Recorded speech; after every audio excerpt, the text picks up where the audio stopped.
Gentlemen, we'll commence our deliberation of clause by clause or at C59. Where we left off last Tuesday was at Liberal 8, and I'm going to call upon Mr. Fragiskatos to reintroduce that discussion.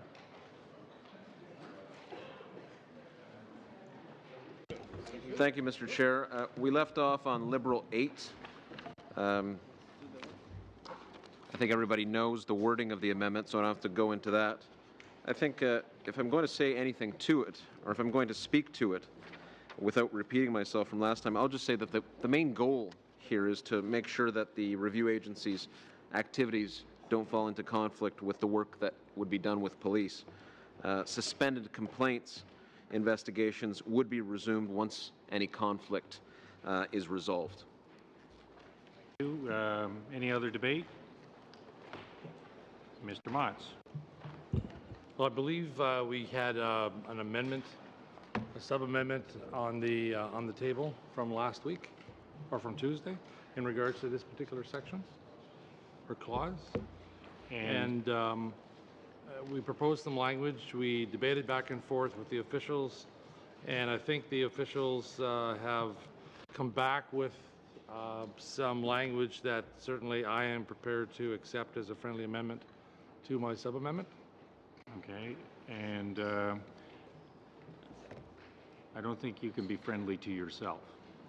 You have to be friendly to Mr. Fragiskatos. Yes, that would be. So the question is whether Mr. Fragiskatos sees your amendment, which I would ask you to read into the record, yes, as a friendly amendment, and we'll go from there. Thank you, Mr. Chair. So 27.1 would now read, based on the sub-amendment, despite any provisions of this Act, the review agency must suspend an investigation if, after consultation with the appropriate department, the agency is of the opinion that continuing the investigation would compromise or seriously hinder an ongoing criminal investigation or proceeding. And I see you have that in writing. Yes, I do. And as it's being circulated to members, my first question to Mr. Fragiskatos is whether he sees that as a friendly amendment. I do see it as a friendly amendment, Mr. Chair, and I think the department's fine with it, obviously. They've come up with the wording. So if it's good with them, frankly, I don't have a legal degree, and if they think that this particular amendment does not compromise the rule of law or any other major legal framework as part of Bill C-59 in general terms, then I'm not going to be very difficult. In fact, as you'll see, with any amendments that I'm proposing, I'm open to suggestions. But in general terms, I think we have amendments here that respect the rule of law, respect legal tradition in Canada, and I'll leave it to the officials to take up the matter where there could be a major question. The opposition can raise that. Okay. And I'm open to suggestions, but I think the wording of the amendments in general terms is good. But you know, it's generally beneficial not to have a legal degree. So, I'm therefore assuming that the amendment as amended is before the committee for debate. Any further debate? No, but hang on. If it's a friendly amendment, then we're just If amending the amendment.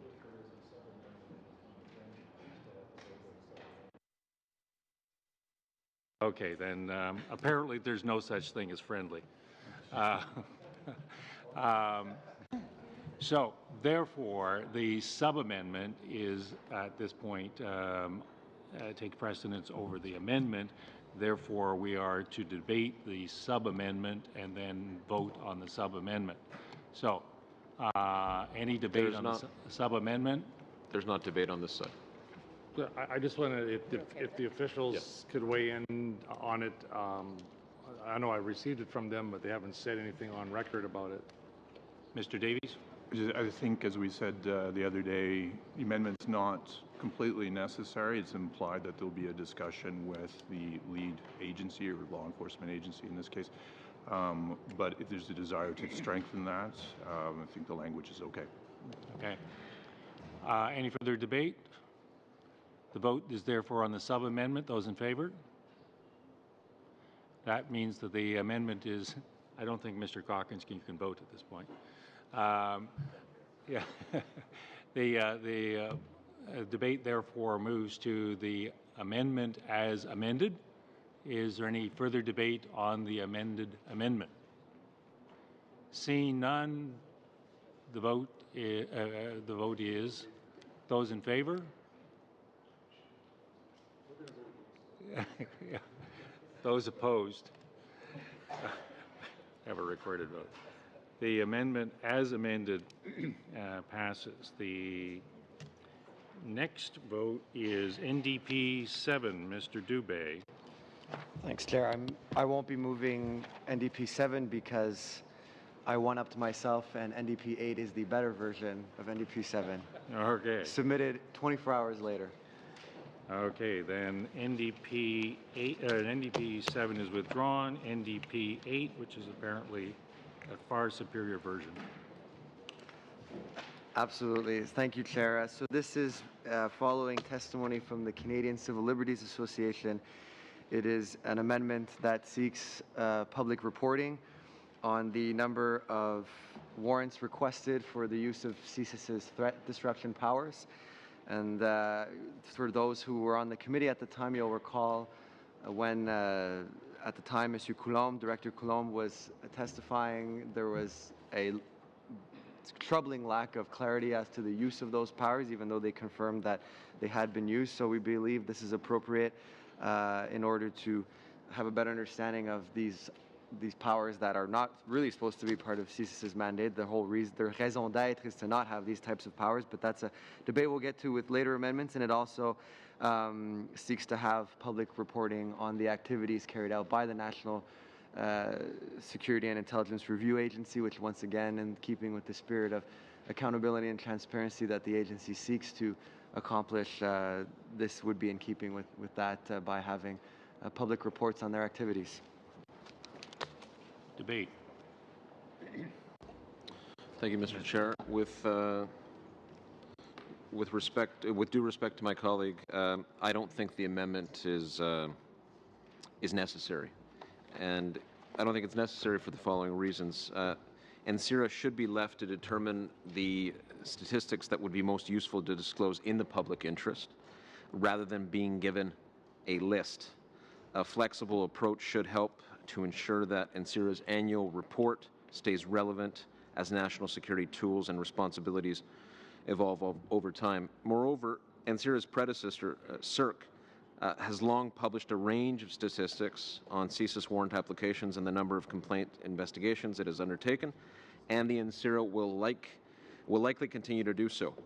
Moreover, because the NCIRA will summarize each of its reviews in its annual report, it's not necessary to publish the overall number, I believe. The NCIRA would finally also be required under subsection 8.2 to review an aspect of CSIS's use of its threat reduction powers each year.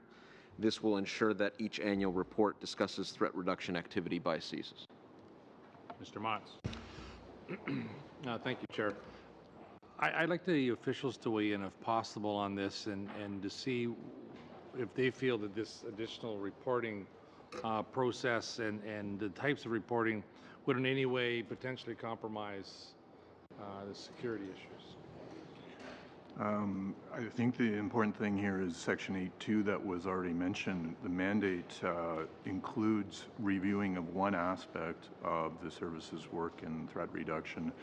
The concern, I guess, with the amendment is Part B implies review of all applications for warrants. So in a way, there's a confusion or potential expansion of the mandate which is really a reporting amendment. So it's not really directly answering your question in terms of the security implications, but there's certainly a mandate concern or a conflict with 8.2, which is really which is meant to be the scope of the reporting on threat reduction. Any further debate? Mr. Dubé. Yeah, thank you, Chair. Just once again, when I hear words like likely and things like that, this amendment will not be is not exhaustive. It prescribes certain things that should be published, but certainly leaves discretion for the agency to publish more. And I once again don't see why we continue to reject things by saying they will likely happen, the odds are, et cetera, when we should be codifying these things as much as possible. And moreover, as I said, this will be debated in later amendments, but at the end of the day, as far as we're concerned, threat reduction powers should not be part of CSIS's mandate. That's been an ongoing debate since former Bill C-51. And in the meantime, in the same way that there'd be accountability for other forms of law enforcement if these powers are going to exist, and I do think it's appropriate that they be reported on, as the Canadian Civil Liberties Association said in their testimony to this committee. Further debate? As I think demonstrated with the previous amendment, I'm open to compromise, but on this, I go back to the original point. I don't believe that this particular amendment is necessary for the reasons I articulated. Mr. Motz. I'm curious whether the officials could provide some sort of assurance then to the committee with respect to the type of information that would be reported on that we're talking about here, to maybe alleviate any of those concerns or issues. Mr. Davies? It's difficult to say. We can look at how the Security Intelligence Review Committee does its work on collection warrants. So they report on the statistics. Depends on the year in the review work plan. They will comment on how the collection warrant process works and so on. So I mean, it's really looking at precedent on how CERC has worked, and guided by 8.2, which is their mandate, which they must review. The new NCR must review an aspect of the threat reduction mandate of the service each year. Seeing no further, those in favor of the amendment? Those opposed? Amendment's defeated. NDP 9. Mr. Dubé. Merci, Monsieur le Président. Thank you, Mr. Chairman. This amendment is intended in the report of the office to look at the kind of information and the structure that the CSE uses in the information provided. And this is important. It's a recommendation that flows from the Canadian Association of Civil Liberties, but also Citizen Lab, who spoke a great deal about the components in the CSE. And I understand that the Act remains unclear on the kind of information that can be gathered and put into the report. And knowing, thinking about the rapid evolution of activity, I think it's important to have the most information possible from the CSE. As anecdotal evidence, I think, to the fact that requiring more information being published about what CSE is doing being appropriate is, we need to look no further than the estimates process, which to their credit was corrected on social media, but where we weren't seeing the proper breakdowns being provided. And I know this is not directly linked, but once again, just to the earlier point I made, I think codifying additional accountability is appropriate, and that's what this amendment seeks to do, once again in keeping with Citizen Lab and CCLA's recommendation to this committee. Thank you. Debate? Mr. Paulus. Monsieur le Président. Thank you, Mr. Chairman. I have a concern insofar as the disclosure of information is concerned with these particular organizations. Maybe we're wrong, but we'd like to have some clarification on that. This could be captured, could capture information from other agencies in other countries. And if we're updating the structure of our Canadian organization, so is that potentially problematic and too open concerning foreign entities? Mr. Davies. Well, I would defer to my CSE colleague in particular. This is geared to CSE, but the suggestion is really around the structure of the organization. The structure of the organization is more or less already on the website, already transparent. Will not likely change year to year. Amendment's also about information in the annual report. So you're asking NCIRA to make commentary on how to improve their annual report. and statistical information required and so on. So it's not, I don't think so much a transparency or a concern of a foreign intelligence sort of threat aspect. It's just more the point that NCIRA already has the capacity to ask for any of this and review any of this. So it is, in, I think, many ways redundant. Further, Mr. Moss? Yes. Sorry. I guess my question, my concern might be if we're reporting this, isn't this the type of information that foreign entities might be interested in from our perspective, like where we focus our resources to defend ourselves, defend Canada, and if we were to report on those, would those not, really compromise CSE potentially? Well, again, NCIRA's report's always going to be unclassified, so they're going to do redact anything that could affect things in that way. So I don't think that is so much of a concern.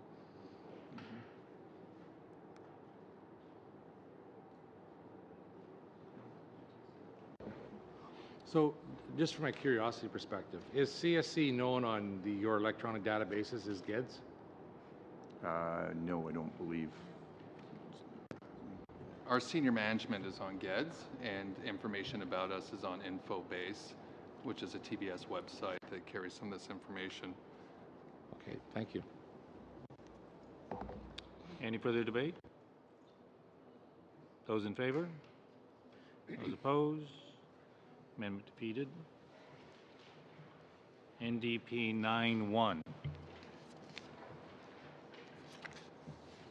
Thank you, Chair. I'm just for 9-1, just seeking perhaps clarity on the consequential amendments, because I have a few in there, and this would kickstart a longer process. So I'm just wondering how that, before I proceed. What I'm told is if NDP 1 is adopted, so are 9-2, 9-3, 9-4, 9-5, 9-14, 9-15, 9-16, 17, 18, 19. And similarly, of course, if defeated, so also are all of those. All right, thank you, Chair.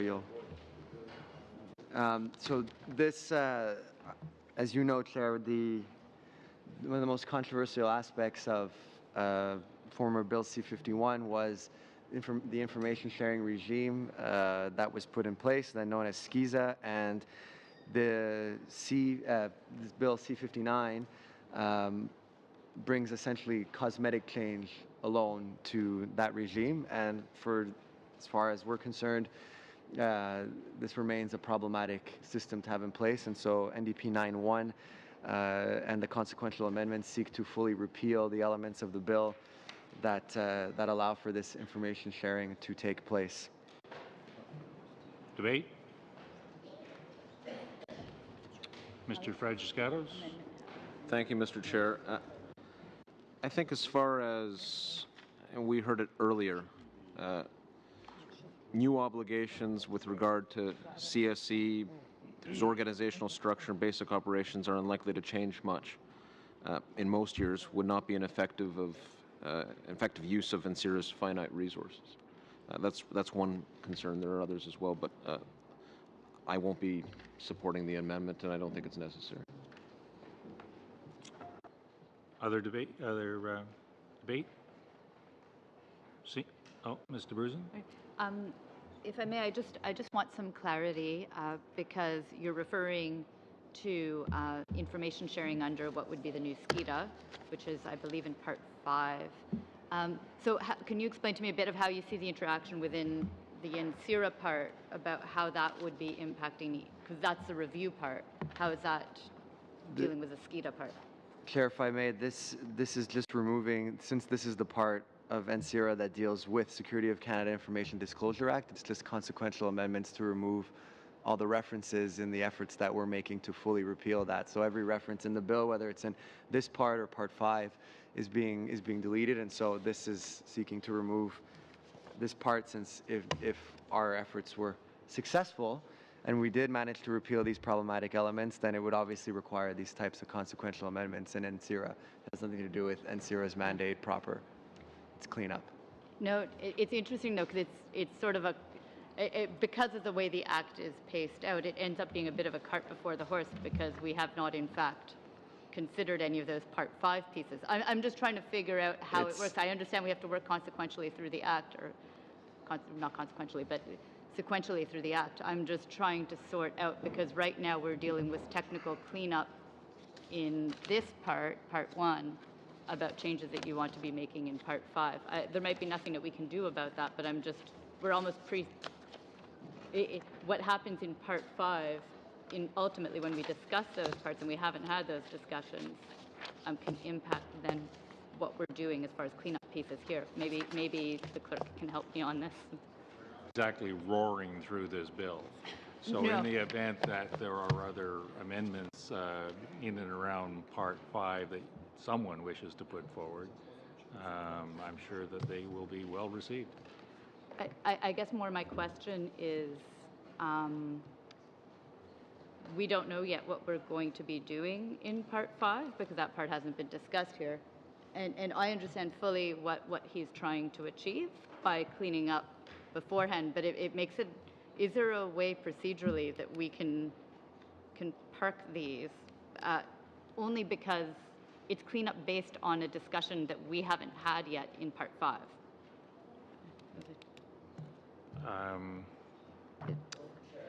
Yes. I say this with all due respect to my colleague. I think that we've studied this bill for a number of months now. I think it's fairly safe to say that members on the other side already have a sense of how they will be voting on Part 5 and on the amendments that are tabled related to that. This is just, I'm following the procedural rules here that were imposed on me. I've drafted all the necessary amendments. I can assure my colleague that I will be more than happy to move all those amendments to fully repeal this problematic part of the bill. And this is just due diligence, and it's the helpful law clerks of the House of Commons who helped us put all this together. And so my fate is in their hands, and they were, and as always, very helpful. Yeah.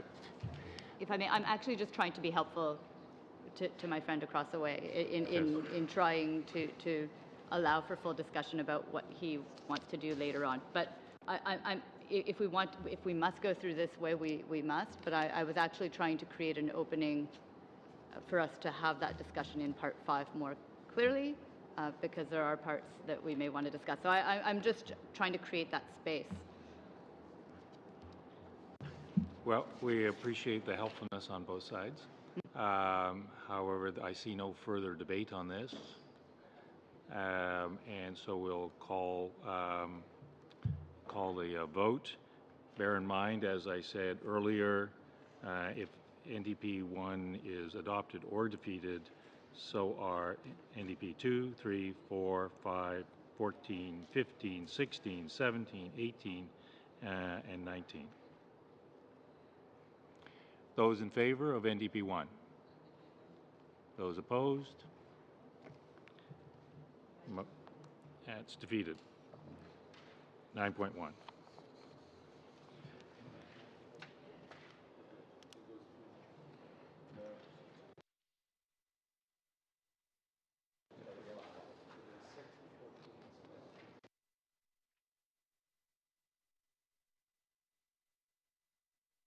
Be then at Microphone. 9.6, is that correct? Yeah, well, 9.6 there.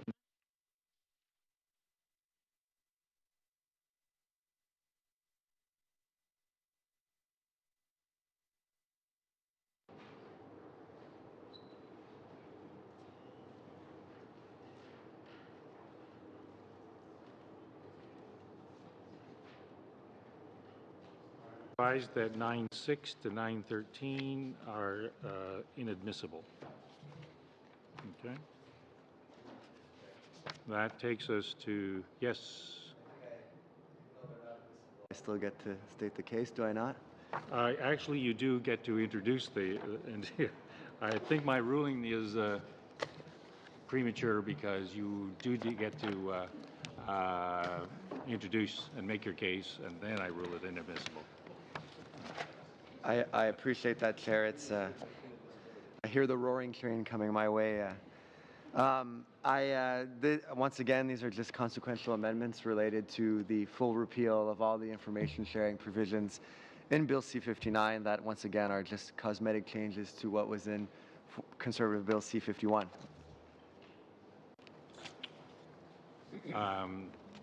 Since the ruling is and will be and is now that these are inadmissible, I don't understand why. You can't fully repeal. no. You have to vote against a clause. So there we are.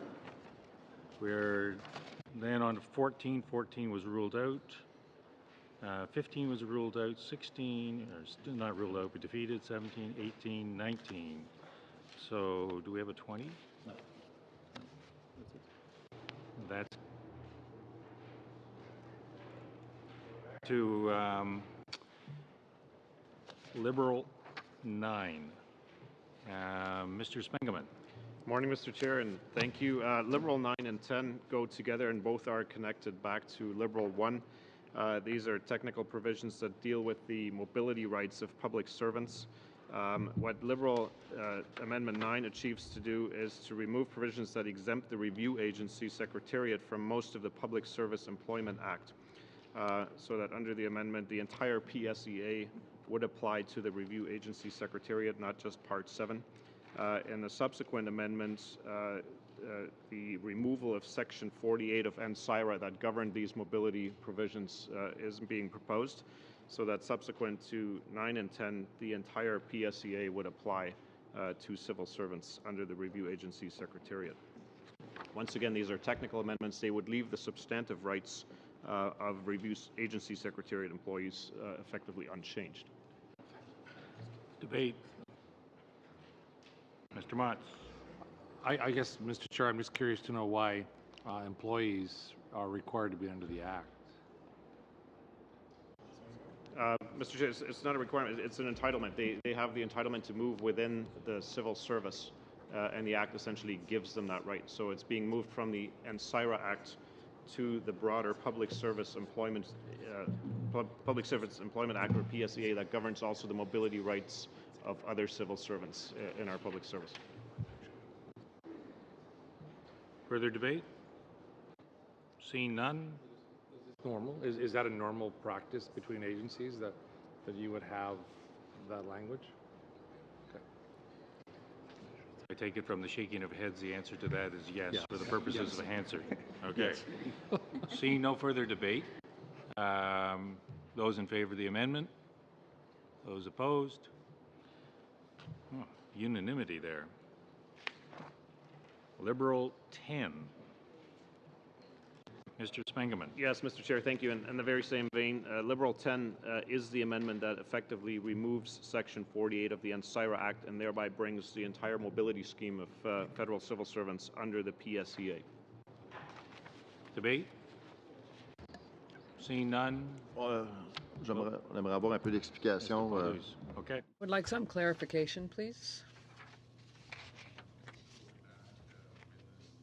59 was drafted, there was a dedicated mobility scheme created to allow employees from the federal government to move into NSIRA and move out. You'll see this again with the Intelligence Commissioner. In hindsight, that was a mistake. That should not have happened. Further legal advice, discussions with the Public Service Commission, and so on. So all these amendments do is strip out the dedicated regime that was built and just use the exact language in the PSEA. Mr. Motz? I'm just curious to know whether this will have any impact on the sharing of information. between No, it'll make it easier to hire people in NSIRA, and you'll see in the Intelligence Commissioner, so it'll be a lot better for them to attract the kind of people they need. And there will not be any future, I guess, procedural problems with people moving in or out of those agencies. Okay. Thank you. Seeing no further wish to debate, those in favor of the amendment? Those opposed? Amendment passes. Liberal 10. Oh, sorry, 11. Mrs. DeBruzen. Thank you. The oversight has been one of the most important parts to me in this bill and in what's being introduced.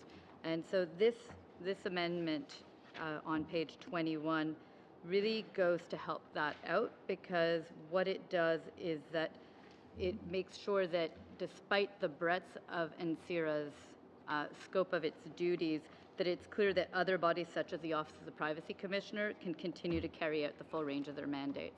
So it creates that ability. It makes it very clear that NCIRA is not taking the full space. Other oversight can continue as well. I would submit that's an important change. Debate? Seeing none, those in favor? Those opposed? Liberal 11 passes. CPC 11, Mr. Motts. Thank you, Chair. CPC 11 is... Sorry, Mr. Motts. I should have flipped the page before I called on you. We now have to ask whether Clause 2 carries as amended. So, does Clause 2 carry as amended? Those in favor? Those opposed? Clause 2 carries. Now, we are now on to Clause 3, and Mr. Motts, you're up to talk about CPC 11. Thank you, Mr. Chair. I think CPC 11 is, as you'll see, is really a coordinating amendment for 12. And if I get into 12, and then it just refers back to just a language change for what we want to talk about in 12. Well, we have to dispose of CPC 11 one way or another. And I should advise you... It's adding a 17.1 yeah. to it so that we can then deal with CPC 12 as an amendment. Well, if On a juste à voter pour, tout le monde pour, on pourra continuer. Okay. Everyone supports it, we can carry on. 11 and 12 as if they are one. Sure. But bear in mind that when it comes to the vote, if 11 is defeated, so also is 12. If 11 is adopted, so also is 12. Fair enough. Everybody understand that? Okay, so why don't you make your debating points with respect to both 11 and 12? Well, I think what we're really asking for in CPC 12 is that it requires the Minister of Public Safety to outline the roles and responsibilities of multiple national security agencies and departments after the 1 year of C-59 coming into force. Now, this will help identify overlaps and duplicative work and may potentially lead to further consolidation or disbanding of agencies or departments. Now, Mr. Fadden told us that this bill is beginning to rival the Income Tax Act with subsections and its complexity. So, you know, there's excluded subsections of subs, and there's you know, exempted ones. And if there's anything the company can do to make it a bit more straightforward, Mr. Fadden and others have encouraged us to do so. And that's why the amendment of 17.1 as in this particular amendment, or sub-amendment. Okay. Debate? Ms. DeBruzen. So we're talking about both CPC 12 and 11 at the same time, just because it makes sense. And the NCIRA staff already does have the authority to obtain information, you know, on national security relationships. So it doesn't need to have that burden added onto ministers to create these reports as well, because NCIRA already has access to information that it needs. So I would suggest that this is sort of duplicative from what we already have in the statute as it's already been built out. Further debate? As I understand this would be like a one-time requirement, because it's in the first year of C-59 coming into force, and it's setting up the rules around what that should look like. it's about making clear for Parliament and for agencies to understand what the outline will be, and what the prospective relationships and responsibilities will be, because we don't exactly have those clearly defined yet throughout C-59. Mr. Paulus and then Mr. Spingaman. Oui, Monsieur le Président, avec tout. Yes, Mr. Chairman, and with all due respect, colleagues, C-59 is an omnibus bill. There are already many stages and parts to it, and I think for this part we could use the argument that it's adding to it. So it's already very complex, and as my colleague mentioned, Mr. Fadden, who, as you know, is the former security commissioner, when he was testifying here, said that it was difficult to understand. And if a man like him is telling us that it's not clear and that he hoped the committee would find solutions to improve it, I think it's something we should take under consideration. Or is that just a comment on your part? Okay. Général, Monsieur le Président. Just a general comment. Thank you. I would imagine there's no shortage of complex legislation on Canada's books, and I'm wondering if Mr. Davies could inform the committee what the standard, if there's a standard practice, or what the best practice would be for an organization, including potentially a new organization, to figure out and to delineate its reporting relationships. So this would not, it is a new organization, but it's going to be built on the foundation of existing review bodies, which already have a high degree of expertise. The assumption here is that there would be a lot of initial briefings. We just saw that with the new Committee of Parliamentarians and National Security. There's a lot of initial briefings to make sure everyone's familiar with mandates, how they work, reporting structures, and so on.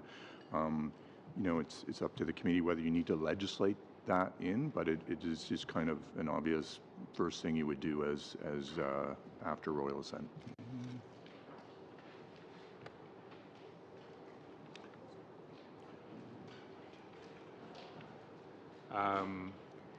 Mais, Monsieur le Président, si je peux me permettre. Mr. Chairman, if I may, I think that all of the interactions aren't clear here, because the problem, and this is the goal of our request here, is that the minister be able to clarify this, because once C-59 is enacted, it'll be like a Tower of Babel. Helpful to hear from Mr. Davies on that point, which is how much do you have to have written specifically down here, and how much do we know can happen as it is and already does happen with other pieces of complex legislation? I feel I stay by my position that this is sort of an unnecessary burden given already the responsibilities and the access that NCIRA has. And from what we heard from Mr. Davies, that gives me extra comfort to stay with my position. Okay. Has this been probably put in? Yeah. Okay, good. Okay, not seeing further debate. Oh, Mr. Miles.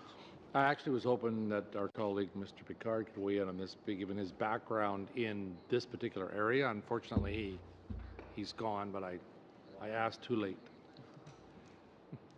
And I don't know if Sir... Yeah, see, you'll have to ask him afterward. Seeing no further desire for debate, those in favor of the amendment? Those opposed? Amendment's defeated. And as I indicated earlier, CPC 11 makes CPC 12 is also defeated. So that brings us, that's the only amendment in Clause 3. Shall Clause 3 pass? The answer is yes, so Clause 3 passes. On division, there are no amendments to Clauses 4 to 17, but may I take one moment here before I call that vote?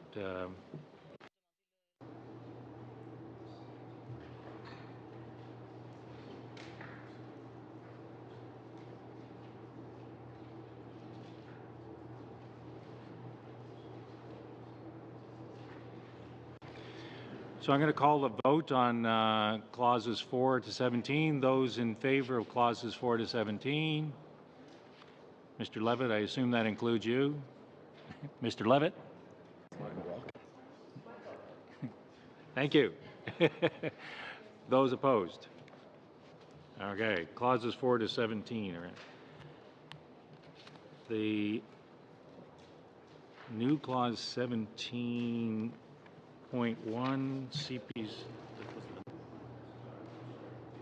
CPC 12 now.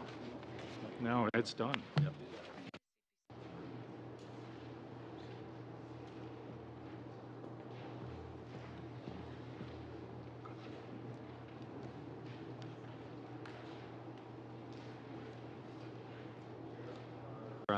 No amendments to clauses 18 to 37.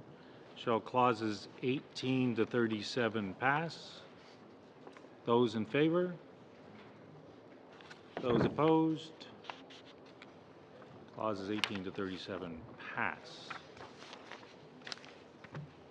Now what's...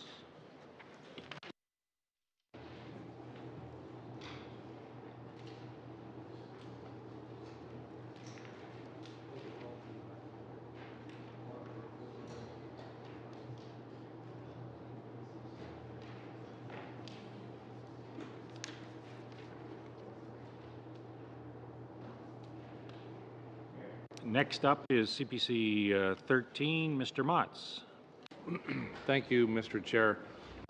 We are seeking this sub-amendment, or amendment, because it allows the Privacy Commissioner to refer information to INSIRA where they believe national security is a concern. Now, we heard from when the Privacy Commissioner was here, it was recommended and requested by him. However, he states, and I'll quote, well, I'll try and paraphrase what he told us. He suggested that there is no ambiguity on whether my office would be able, with C-59, to share confidential information with INSIRA and the new Committee of Parliamentarians. We would not have that authority, and actually we would be prohibited by existing provisions in the Privacy Act from sharing such information. We believe that this amendment then, at the request of the Privacy Commissioner, would actually properly deal with that issue. Debate? Ms. DeBruzen. Thanks. I'm halfway there because actually I agree with you about the need to allow for that information exchange between a Privacy Commissioner or with the Privacy Commissioner. And if you'll remember in Liberal Amendment number 7, we had started setting that up. And there's another amendment that follows yours directly, Liberal 12, which closes the loop with the Liberal 7 amendment to allow for that information exchange between the two. Now, I know that we're considering that one after yours, but what I would submit is that, in fact, if you look at it, the wording of Liberal 12 is quite comprehensive if you want to take a moment to look at that, and that would, in fact, address what you're talking about allowing the information exchange back and forth. Mr. Dubé. C'était le commentaire que j'allais faire. That is what I was about to say, and indeed it's, I wanted to know if that was Ms. DeBrusen's goal, is indeed that we're going back to Liberal 12 and Liberal 7. I'm not a lawyer, so I don't know if the powers provided through those amendments would be the same as what is being proposed in CPC 13. Could we take a little moment to assess that information? Just a short one. I mean, it's not as if people haven't had an opportunity to look at these amendments. Mr. Dubé asked a question about the legal implications. I think that's a legitimate question. If there is some consultation that needs to go on with our Conservative colleagues, maybe you could have it while Mr. Davies is responding. Yeah, Mr. Mr. Chair, I mean, to have us just go talk amongst ourselves for 1 minute, At the same time, you're suggesting that the committee hear from one of the witnesses that is here is counterintuitive to my privileges as a parliamentarian. I mean, I don't suspect any ill will here to try. We're trying to just sort out. We've got two amendments before the committee. One proposed by the government side, one proposed by us. We're simply trying to sort out, in our opinion, which one is going to serve the best interests of Canadians. I don't think we're being unreasonable with that. We're not trying to filibuster or stall anything. And to suggest that we need to go talk in the corner while somebody is here to testify to something else that's currently before this committee is not really conducive to my rights as a parliamentarian, and I'd ask you to reconsider that. Well, we all have to walk and chew gum at the same time. Having said that, I am open to a 1 minute adjournment, which will be 1 minute after Mr. Davies responds to Mr. Dubé's question. I think the main issue here is CPC 13 includes exchanging information related to complaints. Okay, so it's setting up a system where the Privacy Commissioner can share with NCR related to complaints. Liberal 12 does not. So we mentioned the other day, sharing information related to the complaint process could create problems for procedural fairness. Mr. Dubé? And what about with regards to Liberal 7 that was already adopted? Does that... The same thing. Okay. Liberal 12 and 7 are similar in that regard. Okay. Okay, adjourn. What do you want? You still want your adjourn? Just ask Mr. Mons? Follow up to Mr. Davies, if I could. So then, were you consulted in 13? Liberal 12. Were you consulted in that language and how it would be that much substantially different than CPC 13? I believe the policy intent, yes, was to make sure complaints, sharing of information-related complaints should not be included. Okay.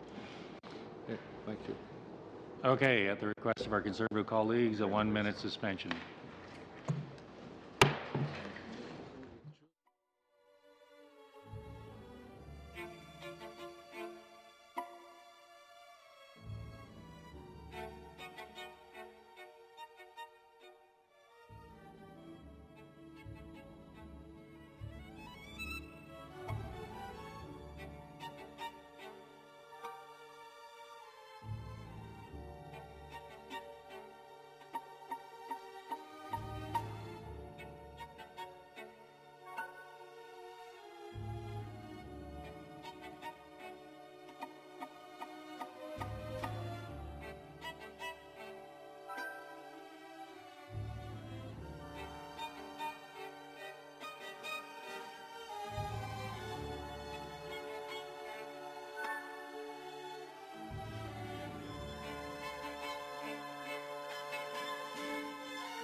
.1 minute, but nevertheless, we're back on. Colleagues, if you could take your chairs, please. This always happens. Whenever you have Mark, Pam, colleagues, could we resume, please? This happens all of the time whenever we have a suspension. I know. Right.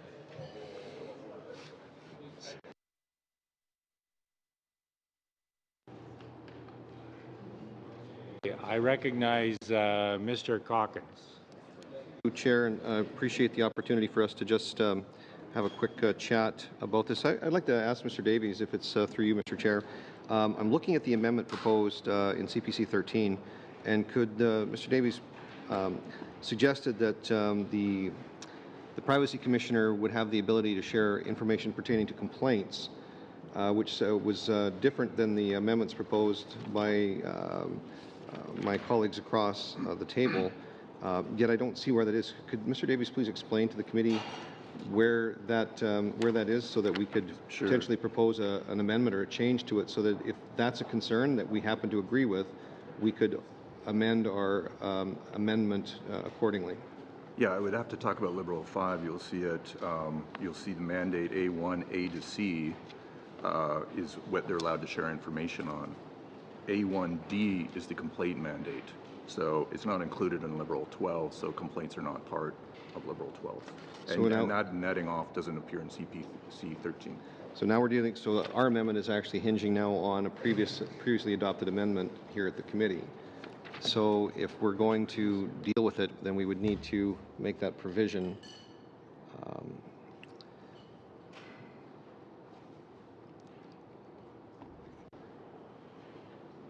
Well, you're thinking about that, Mr. Yeah, Calkins. thank you, Chair. I'll get Ms. DeBruzen. Ultimately, it seems to me that what we're talking about is, do we favor the approach taken by Liberal 12, or do we favor the approach taken by CPC 13? And to me, that just comes down to a vote at that point as to, it's just a matter of which approach is the one that the committee favors. Mr. Motz. I do agree with the officials that, and I don't have that act in front of me where we changed it from 7 to include complaints, and we do not want to include complaints in this sharing of information. We agree with that 100%. If it's easier to accept Lib 12 and have ours defeated, I'll just have hurt feelings. That's it. So at the end of the day, we'll be fine. Okay. Have we finished debate? Okay. Notwithstanding Mr. Motz's feelings, those in favor of CPC 13? Well, that was a very lukewarm in favor. Those opposed? It is defeated. We're now on to Lib 12, and that would be Ms. DeBruzen. Well, so I believe that most of the discussion that we were going to have about Lib 12 has already happened, which is that this was the preferred method of allowing for that information for the Privacy Commissioner to work with the agency. So I say we should just get to that vote. Okay. Before we get to that vote, colleagues should know that if Lib 12 is adopted, so is Lib 13, because it's consequential. Similarly, if it's defeated, so also is Lib 13. Any discussion on Lib 12? Seeing none, those in favor? Those opposed? Okay, harmony and unanimity is broken out here. So that deals with Lib 12 and Lib 13.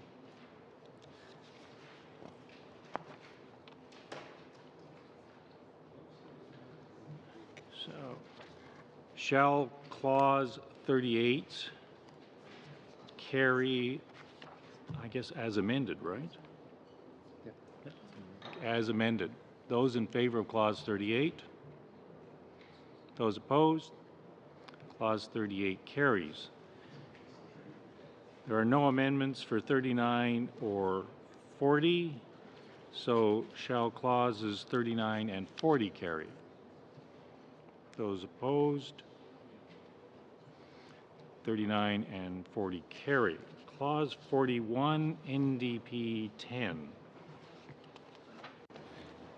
Thank you, Claire. This is related to the testimony we heard from the RCMP Complaints Commission, and it just seeks to add proper clarity with regards to who has the authority over complaints made with regards to the RCMP when it's national security in nature and when it's not. This was a concern that they raised in their ability to do their work, and I think it's important clarity. Debate? Mr. Chair, my concern is that this could lead to an inefficient back and forth. The topic itself will make clear if the issue is a national security matter. That's also my concern, by the way, for NDP 11. But I realize we're not there, but I raise it now. Mr. Calkins. Chair, I would agree with my colleague across the way. I'm not sure this actually needs to be legislated. It seems to me that a matter of simple professional courtesy between government agencies would simply take care of this. And the amendment, frankly, assumes that some of that common sense or professional courtesy is lacking in the administration. And I think actually when we try to legislate common sense, sometimes we get into more trouble than we need to legislatively and with our agencies. So I wouldn't be in favor of this. Mr. Dubé. Well, thank you, Chair. The way, as it was described to us from the head of the Complaints Commission, was the fact that if the Commission is sending a complaint that is of national security in nature to NCIRA, then NCIRA deems, no, it turns out that your evaluation is incorrect, it's not national security, it's not part of our mandate, then the complaint is dead in the water after that. And I understand points that are being made about professional courtesies and efficiencies, but at the end of the day, accountability is not always as efficient perhaps as we would like, and certainly I don't doubt intentions on these bodies, but I think codifying a proper back and forth in the event that the Complaints Commission deems it to be of national security in nature, and NCIRA has an opposing view that the complaint can still be handled by the Complaints Commission in the appropriate fashion. Mr. Motts? I'm just curious, Mr. Chair, whether the officials could weigh in and tell us how the process actually works now and how that information is shared in this circumstance. Because we don't know. How do you see it? So, as you're mentioning, agencies, departments figure out ways to talk to each other. That common sense prevails. So if something looks like a national security complaint, it'd be referred and dealt with. There's no indication, though, that the complaint would be dead, that it would just go nowhere. If after some other information was revealed, it should go back to the CRCC. There's nothing preventing that. Mr. Dubé. I just find as we go through these amendments that a lot of things are being taken on blind faith, and there's a hesitancy to codify things. And again, this is something that the head of the Complaints Commission raised as his concern and his ability to do his job. So I think that speaks for itself for an esteemed head of a commission who testified before the committee and raised this concern. And so once again, while I have no doubt about common sense or intentions on the part of these different bodies, I think that making sure that the official channel is there for that information to go back to the Complaints Commission and be dealt with appropriately is proper. And I think that there are times where when we're looking for accountability and transparency, that codifying them in law can be appropriate and not just need to be taken on blind faith. The real debate here. Mr. Picard and then Mr. Spengelman. With all due respect, I disagree with this qualification of blind faith. We have worked for years with these agencies, and I'm familiar with this environment, and these agencies have improved over the years, and they work together and exchange on information on these kinds of issues. And it's not blind faith, it's experience over the years that really has brought about this trust and confidence that we see now. Back to Mr. Davies one more time just to ask the question of best administrative practice in the Canadian Public Service. If the head of the Complaints Commission makes a referral to another commission and that referral is denied on the basis of lack of substantive jurisdiction, that does not extinguish the accountability of the head who initially referred. It is still her or his file to dispose with as administratively regulated. Is that correct? That is my understanding. Okay, thank you for that. Mr. Dubé, did you want to weigh in further? Yeah, I just wanted to I certainly raised the issue that, again, without questioning the ability of public servants and so forth, I think I've been doing this long enough to know that there are certainly many times where departments don't communicate effectively. And so, again, I just don't see the problem in making sure that it's there in the law. If everyone believes that it's something that's going to happen anyway, then I don't see the harm in codifying it to make sure what everyone around this table seems to believe will happen anyway is just part of the law. But at any rate, it seems to already be a foregone conclusion. Mr. Motz? Thank you, Mr. Chair. I guess I have to admit that we have heard, we did hear from national security experts that the sharing of information has been a problem. So what assurances do we have with C-59 that that's now all of a sudden going to be taken care of? And I guess I would Are you addressing direct that as a to- question, Mr. to Mr. Davies? Yes, please. Mr. Davies? So what assurances was C-59 that this is just as a complaint about how information would be removed in the context of complaints related to CRCC? So I'm not sure how to answer your question. There's another part of the Act, the Security of Canada Information Sharing Act, is how information moves within the federal government and so on. It's different from the complaints process, though. Do you want to refine your question, or are you satisfied with that answer? I guess it is specific to complaints and what NDP 10 is talking about, as opposed to. Yeah. Okay. I'm good. Seeing no further wish to debate, those in favor of the amendment, I call the vote. J'aimerais avoir un vote par appel nominal, s'il vous plaît. Like a recorded division, please.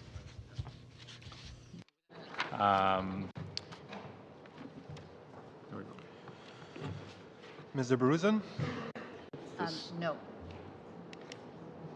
Mr. Moff? No. Mr. Fragiscatos? No. Mr. Picard? No. Mr. Spengeman? Nope. Mr. Calkins? Yes. Mr. Motz? No. Monsieur Paulus? Yes. Mr. Dubé? Wait. Yeas pour, 3, nays contre, 6. NDP 10 is defeated. That is the only amendment in Clause 41. Shall Clause 41 pass? Those in favor? Those opposed? We're now on to Clause 42, NDP 11.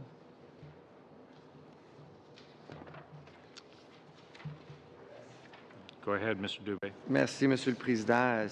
Thank you, Mr. Chairman. It's the same debate that we've just had. Once again, it's to ensure that the Act clearly sets out what everyone seems to take for granted that will happen. So once again,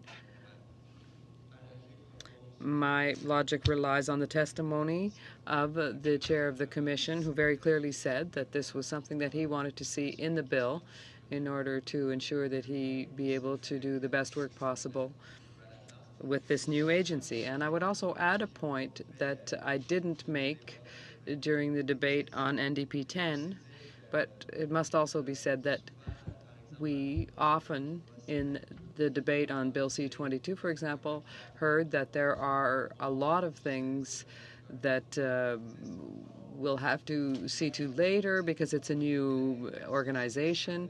And the reason for that is that, indeed, in creating a new agency, we need to codify as many things as possible at the outset to ensure that there'll be no complaints that will fall through the cracks, because the new agency isn't experienced enough to do the work. So I think, once again, that it's appropriate, but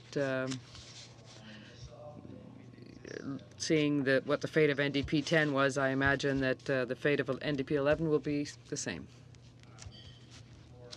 Call for debate NDP 11 and NDP 12 is consequential on NDP 11. So if defeated, so also is 12.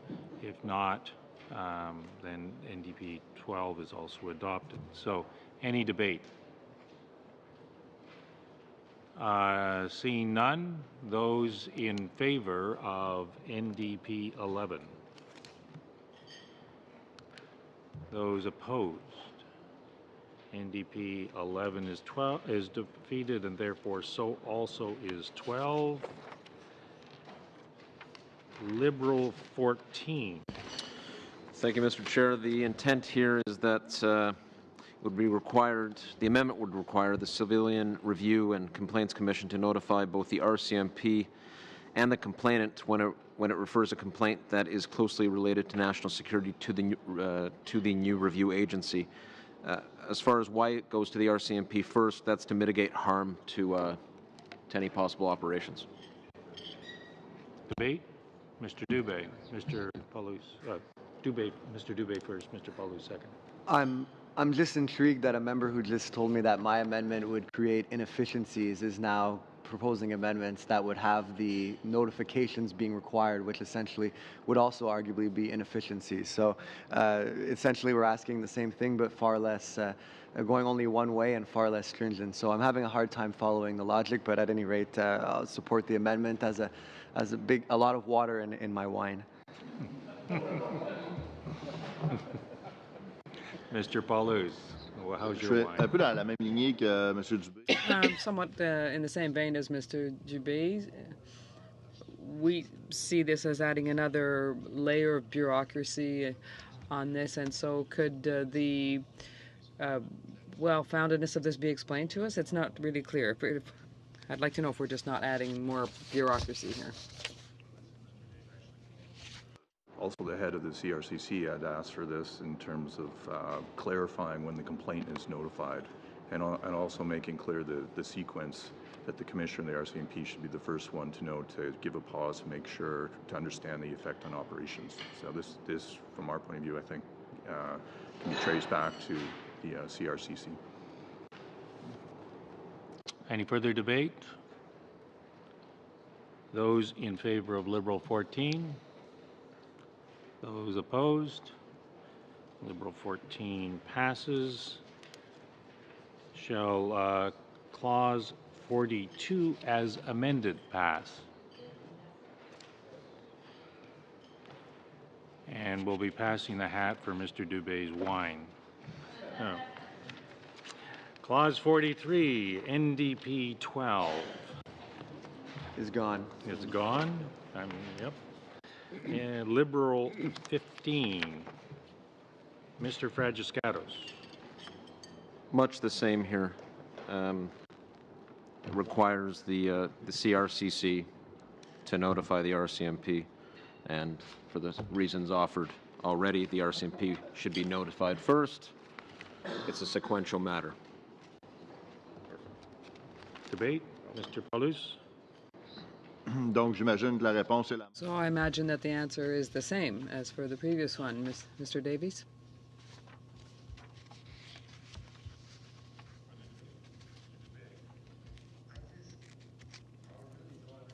Why we would adopt amendments where we're informing them in writing, but we can't adopt amendments where they would just send the freaking complaint back to them. It just makes no sense to me at all. But at any rate, once again, for the same reasons, I'll support it. But it's just bizarre, quite frankly. Well, I'm sure Hansard will take note that frigging is possibly not a word of parliamentary significance. So, those in favor of Liberal 15. Those opposed? Liberal 15 passes. Shall Clause 43 as amended pass? Clause 43 passes. Now, there are no amendments from Clauses 44 to 49. Do I have the consent of colleagues to treat them as one? Those in favor of clauses 44 to 49. Those in favor, those opposed.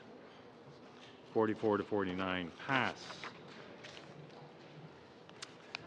We are now on to Lib 16, and that is Monsieur Picard.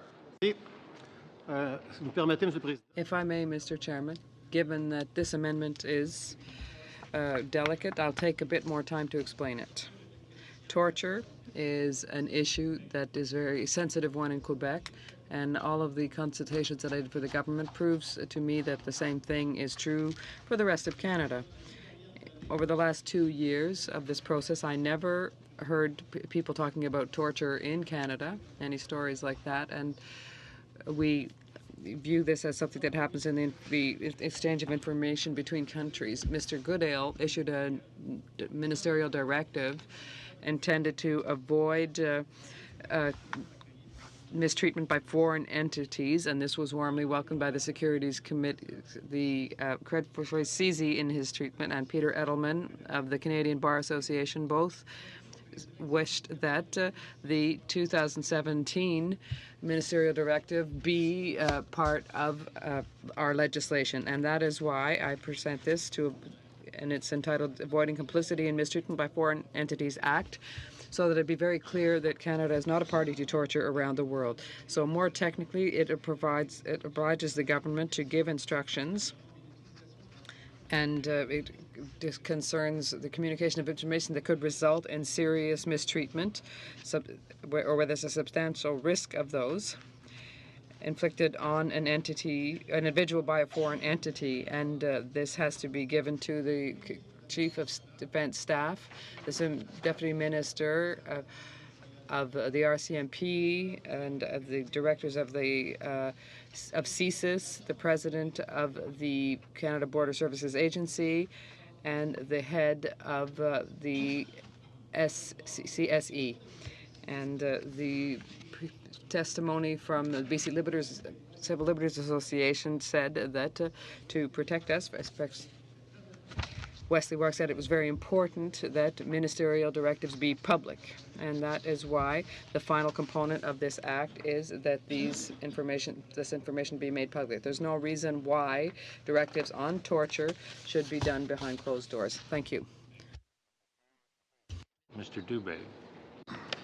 Merci, Monsieur le Président. Thank you, Mr. Chairman, and I'd like to thank my colleague for his amendment. We have been waiting a long time to have these measures in legislation, and what we've been able to see over many years, even decades, is that it wasn't sufficient to have these kinds of ministerial directives. So clearly this is something that is extremely important, and particularly when we know of cases that are still in the news, like the case that we discussed during question period yesterday. So in summary, I'm very pleased to be able to support this initiative. But I also have to say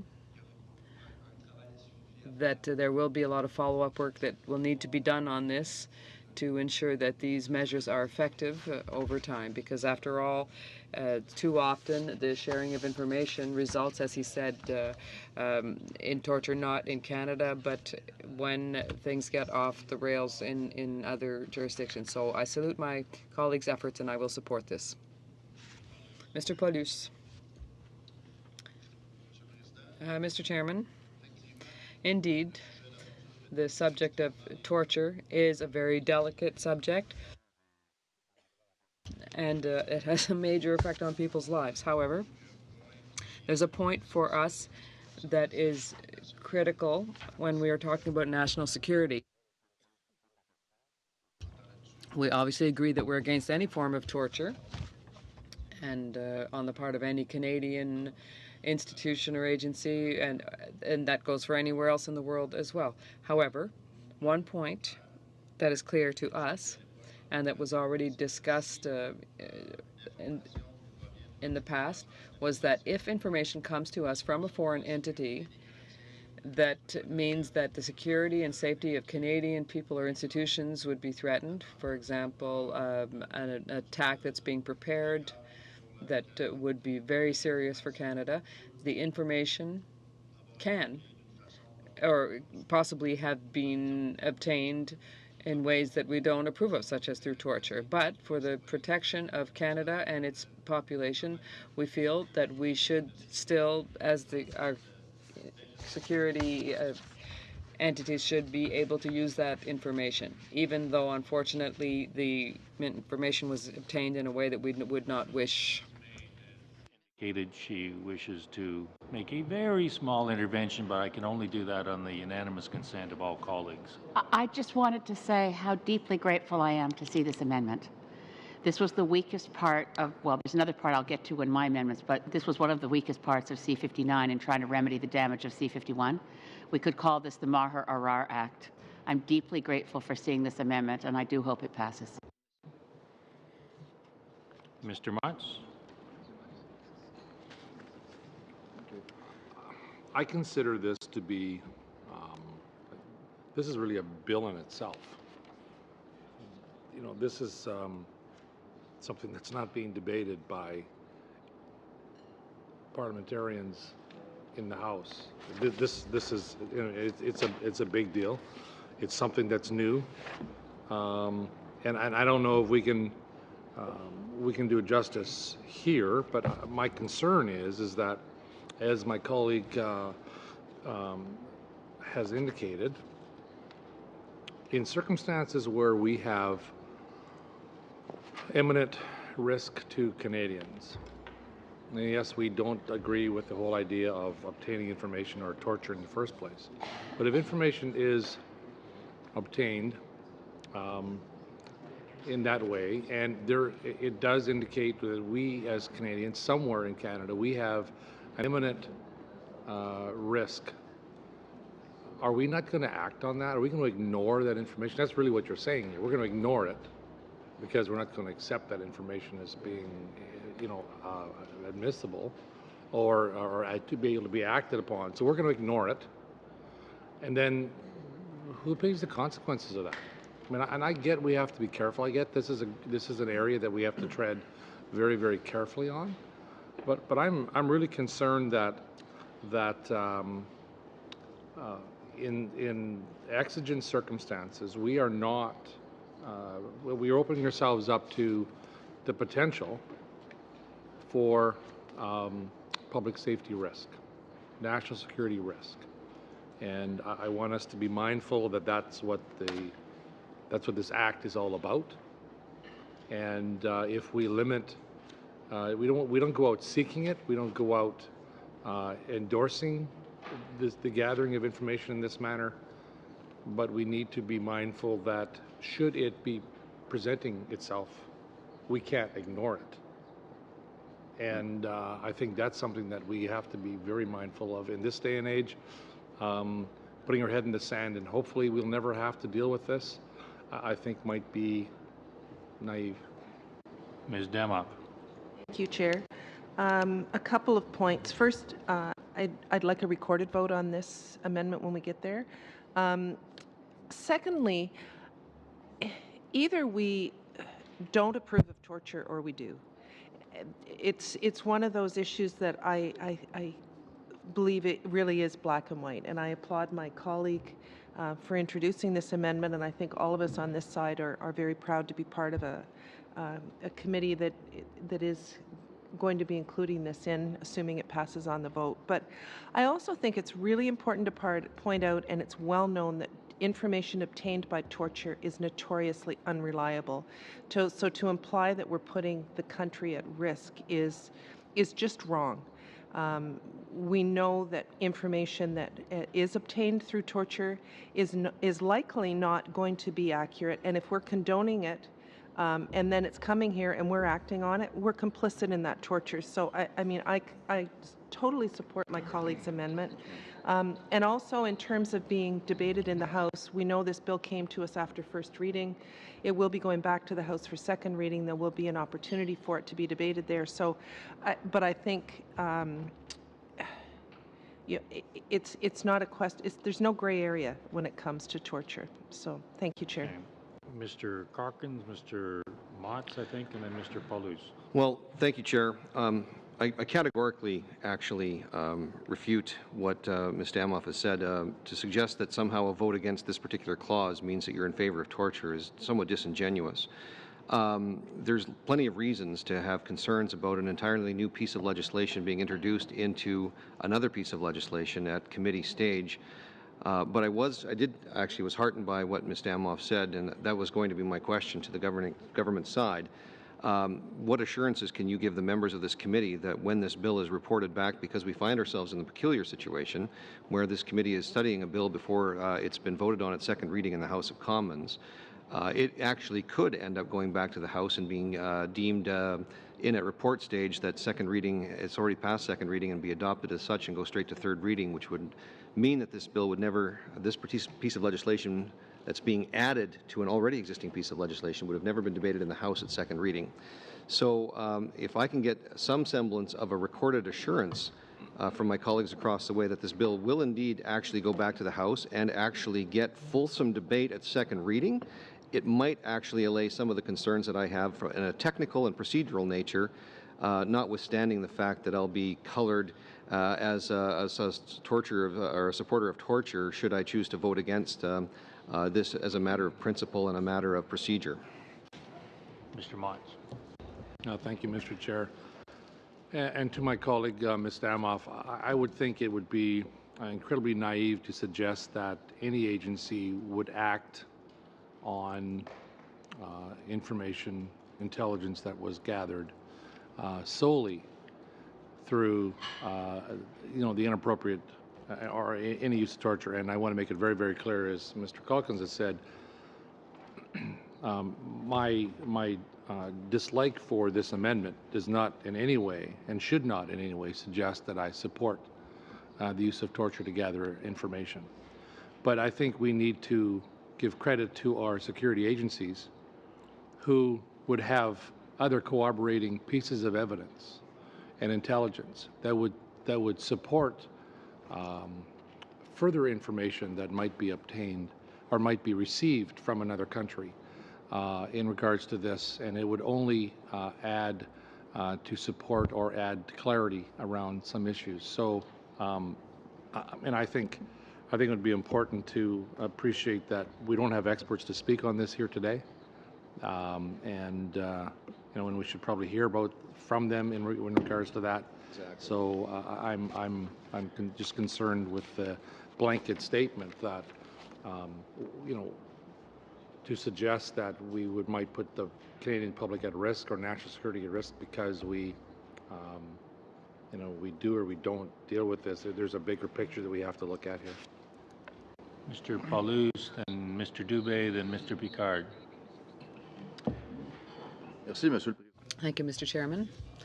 I think we have to understand each other well. It should be recorded that there's no information that leaves this room that is not what we are saying. Everything that is written here we agree with, but there's one component, 3.1c, and it's that component that is problematic for us. In the spirit of the law, as for that, we are all in agreement. It's only the information coming from foreign entities at 3.1c on page 51 that poses a problem to us. We just want to ensure that if, for example, the intelligence services in Jordan sent information to us, and we have to consider that the information may be false, but if we find that we're sent information that is critical to the safety and security of Canadians, and we don't know how we got that information, and I'm taking Jordan just as a hypothetical example, if there are Canadians who are at risk, we want to be able to use that information, that's all. For the rest of the Act, we support it 100%. Except to say that we don't want to put Canadians at risk because we don't want to take information from a foreign entity that may have been gotten through mistreatment. So we are going to move an amendment to remove 3.1c from this. Amendment, I want to recognize Mr. Dubé and Mr. Picard. And then when we get to the end of the debate, we'll deal with your amendment. Is that right? Is that fine procedure for you, or you want? Yeah, it's okay. Okay. Okay. Yeah. Thank you. Mr. Dubé. Yeah, thank you, Chair. This issue has come up in terms of hearing experts on it, it came up numerous times during the testimony on this bill as something that was missing from the bill. It came up numerous times during the consultations that we did as part of the National Security Review, Framework Review. And I would echo what Ms. Damoff said, in the sense that the only times we've ever seen information sharing leading to torture have been situations where there was lives were not in danger. It was extraordinary renditions in other countries and information being shared in that way. And so I think we're in a situation here where it's clear that the public safety objectives that parliamentarians want to achieve are better achieved by not using this kind of information, without even getting into the obvious point of who we are as a country and what we want to accept. And at the end of the day, frankly, the things that we want to be combating through the public safety objectives that we're achieving, those things, the horrible things that go on, whether it's terrorism or other crimes, that's when those people win, as far as I'm concerned, when we're finding ourselves in a situation where we need to debate whether or not we're going to use this type of information. And the experts all agree that there has never been a situation where lives were saved or could have been saved had this type of information being used. So I would just once again echo my support for Mr. Picard's amendment and say that the fact that the bill was referred here before second reading gives us the opportunity to do something like this, which, as far as I was concerned in my initial criticism of the bill, and as Madame May said, I still have other points that are problematic, but this was a huge omission, and so to have it in here is certainly a very positive step. Monsieur Picard, then Mr. Spengeman. I'd like to, in conclusion, I'll let Mrs. Spengeman to go first. Mr. Chair, thank you very much, and I'd like to thank colleagues around the table for their expression of support of this amendment. Mr. Chair, I had the privilege of serving in Iraq as an official of the United Nations between 2005 and 2012. And during that time, the Abu Ghraib scandal broke. And nothing flies in the face of human dignity as does torture. This is a practice where really the only answer is that's the one that's been echoed by colleagues here, which is to stand up and to take a position that is firmly against the practice in all its aspects. There is nothing to gain here, and in fact, if we're working towards the elimination of torture globally, we have no choice but to follow Mr. Picard. I'd like to congratulate him on the amendment, and I support it wholeheartedly. Before I call on Mr. Picard, any other wish to debate, further debate? Mr. Calkins. I've received no assurances from any of my colleagues on the other side to the question that I had that that if this bill or when this bill passes through this committee and gets reported back to the House, that we will have good opportunity for good and fulsome debate on this bill at second reading, hopefully without the notion of time allocation being brought in, so that we can actually thoroughly investigate the addition of another piece of legislation into this legislation, notwithstanding the fact that there may have been people talking about it. No formal witnesses were called specifically to testify at this committee prior to the second reading on this amendment, which is a new piece of legislation, and I'm very concerned about the precedent of a parliamentary procedure being set with this. I know that it's in order, or else we wouldn't be discussing it, but I haven't received the assurances from my previous intervention on this. Mr. Fragiskatos. Well, that can't be guaranteed in the same way that a conservative filibuster on Bill C-59 can't be guaranteed. Robust debate will take place, and we'll have it out there. That's simply not true, Mr. Fragiskatos. The government controls the actions that happen in the House. While I can't guarantee that we won't filibuster, I can't guarantee that you won't filibuster, but your party can guarantee. Your party can guarantee that this bill will be accepted back into the House prior to second reading and have an opportunity to have that debate. That is totally within the purview of the government. Any further debate before I call on Ms. Damoff? I just wanted to answer Mr. Calkin's question, that it will be reported back to the House and there will be debate at second reading. Further debate? Mr. Picard, do you want a final word? I would like to thank all of my colleagues on the comments regarding this amendment. It demonstrates the seriousness of the issue And we have to remember that the amendment is part of Bill C-59, which has two phases: the protection through this amendment of people who might be tortured, but also the assurance that we have to protect people's rights and freedoms. And through this amendment, the government is reiterating its position and its position internationally to play a leading role on the defense of rights and freedoms. And we have been long awaited in that regard. So thank you. Palouse, I'm assuming that's the end of the debate. Mr. Palouse has an amendment to delete 31C, so if you'd move your amendment, please. Donc, compte tenu. Therefore, given what I've mentioned, I move that paragraph or Article 3, clause rather, 31C be withdrawn. The vote will be first on the amendment. Those in, do you want a recorded vote? Oui. Okay. Those in favor? I'm sorry, you sorry. Ms. Abruzin? Ms. Lamoff? No. Mr. Fragskatos? No. Mr. Picard? No. Mr. Spengeman? Nope.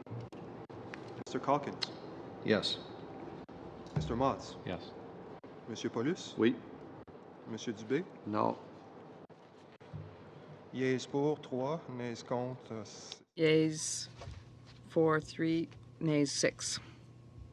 Amendment is defeated.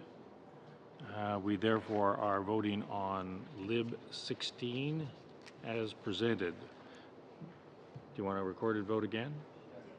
Yeah, so you asked for it, that's right. Ms. Excuse me. Où est-ce que je peux parler quand je vote? May I speak before I vote? Do I have the right to speak?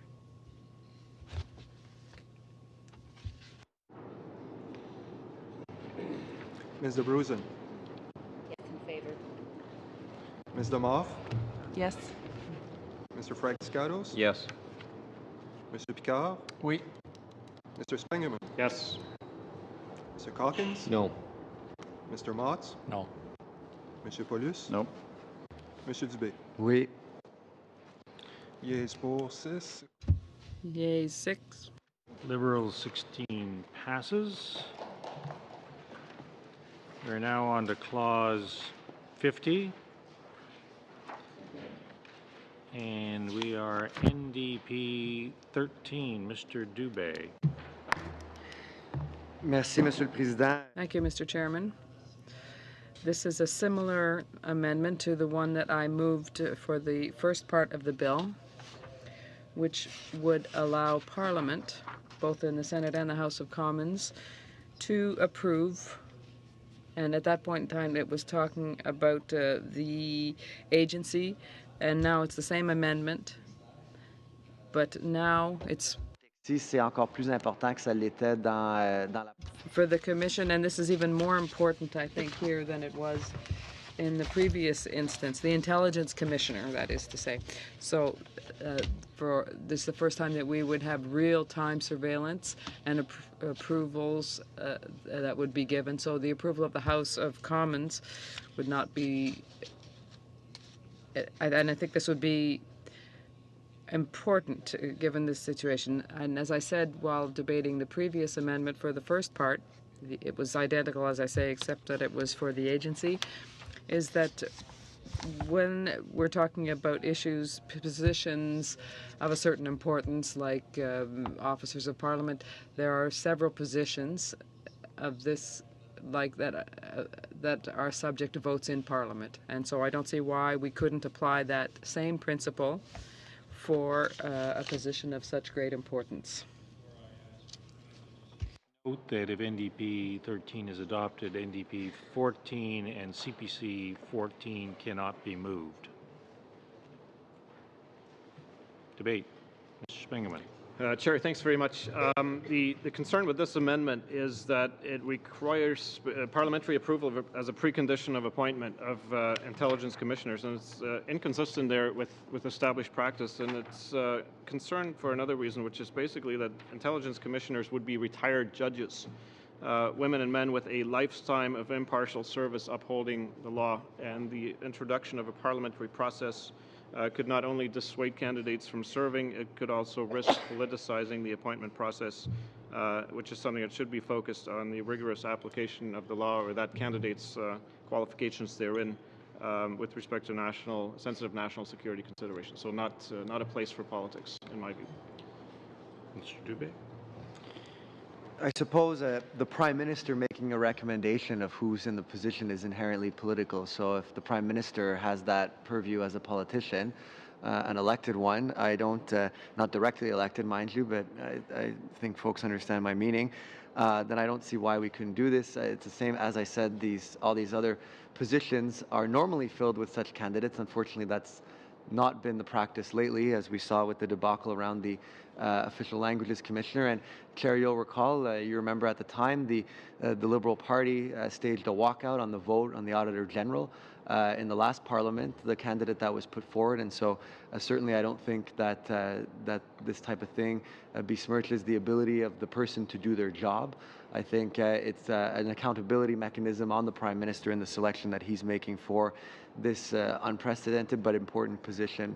And contrary to the point that was made, I believe it is in line with existing practices with regards to how many of these types of watchdog positions are filled. And again, I think that falling back on the fact that we've seen less accountability should not be a reason for rejecting more accountability in the context of amendments such as this.